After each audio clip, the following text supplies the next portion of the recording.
नमस्कार. भगवद्गीता भावार्थ या मालिकेमध्ये आपले स्वागत आहे. आज आपण यामध्ये अध्याय 18 मधील श्लोक 41 ते 46 पाहणार आहोत. श्लोक 41 पाहूया. ब्राह्मण क्षत्रिय वेशाम शूद्राणांच परंतप कर्माणि प्रविभक्तानि स्वभाव प्रभवैर्गुणी. शूद्राणाम म्हणजे शूद्रांचे, परंतप म्हणजे शत्रू विजेता, प्रविभक्तानी म्हणजे विभाजित केले आहे, प्रभवई म्हणजे चा पासून उत्पन्न, गुणै म्हणजे प्राकृतिक गुणांद्वारे. हे परंतप ब्राह्मण, क्षत्रिय, वैश्य आणि शूद्र यांचे वर्गीकरण हे प्राकृतिक गुणाद्वारे उत्पन्न त्यांच्या स्वभावानुसार केले आहे, असे भगवान म्हणतात. आता पुढील प्रत्येकाचे विश्लेषण कसे आहे ते पाहूया पुढच्या श्लोकात. तर श्लोक 42 पाहूया. शमोदमस्तप शौचम क्षांती राजर्वमेव च ज्ञानम विज्ञानमास्तिक्यम ब्रह्मकर्म स्वभावजम.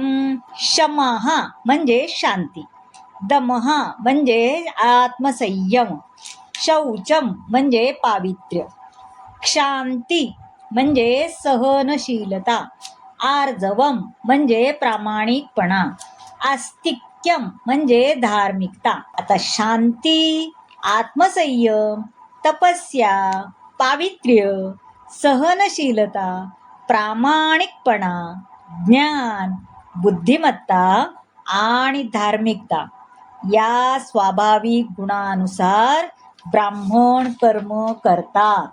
आता श्लोक 43 पाहूया.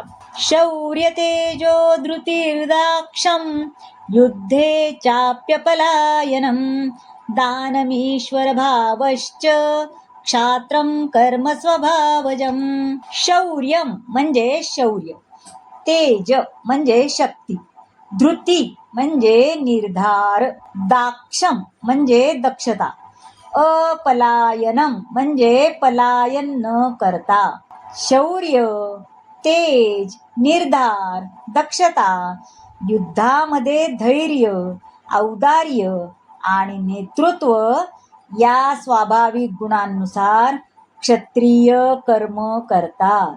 आता श्लोक 44 पाहूया. कृषी गोरक्ष वाणिज्यम वैश्य कर्म स्वभावजम परिचर्यात्मकम कर्म शूद्रस्यापि स्वभावजम. रक्ष म्हणजे रक्षण, वाणिज्यम म्हणजे व्यापार, परिचर्या म्हणजे सेवा, आत्मकम म्हणजे चा पासून युक्त, स्वभावजम म्हणजे स्वाभाविक. कृषी, गोरक्षा आणि व्यापार हे वैश्यांचे स्वभावजन्य कर्म आहे आणि श्रम व इतरांची सेवा करणे हे शूद्रांचे कर्म आहे. आता श्लोक 45 पाहूया. स्वे स्वे कर्मण्यभिरता संसिद्धी लभते नराः स्वकर्म निरता सिद्धी यथा विंदती तृष्णुः. स्वे स्वे म्हणजे आपापल्या, अभिरत म्हणजे पालन, कर्मणी म्हणजे कर्म, लभते म्हणजे प्राप्त करतो, निरता म्हणजे संलग्न झालेला, विंदती म्हणजे प्राप्त करतो. आपापल्या कर्मानुसार गुणांचे पालन करून प्रत्येक मनुष्य सिद्धी प्राप्त करू शकतो. हे कसे शक्य आहे याविषयी आता माझ्याकडून तू ऐक, असे भगवान अर्जुनाला सांगत आहे.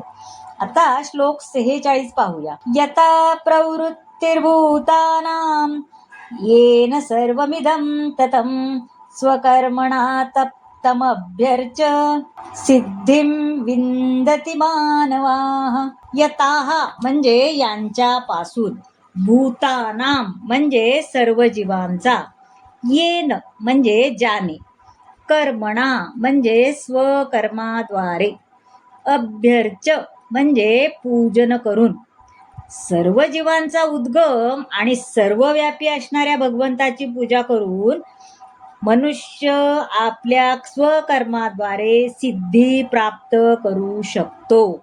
आता सर्व जीव हे भगवंताचे अंश आहेत, हे आपण आधी पाहिलेच आहे. सर्व जीवांचे उगमस्थान ही भगवंत आहेत, म्हणून प्रत्येक जीवाच्या जीवनाचा आरंभ भगवंत आहेत. भगवंतांनी आपल्या अंतरंगा व बहिरंगा या शक्तीद्वारे सर्व काही व्यापले आहे, हे आपण आधी पाहिलंय. म्हणून त्याची शक्तीसहित त्यांची पूजा केली पाहिजे.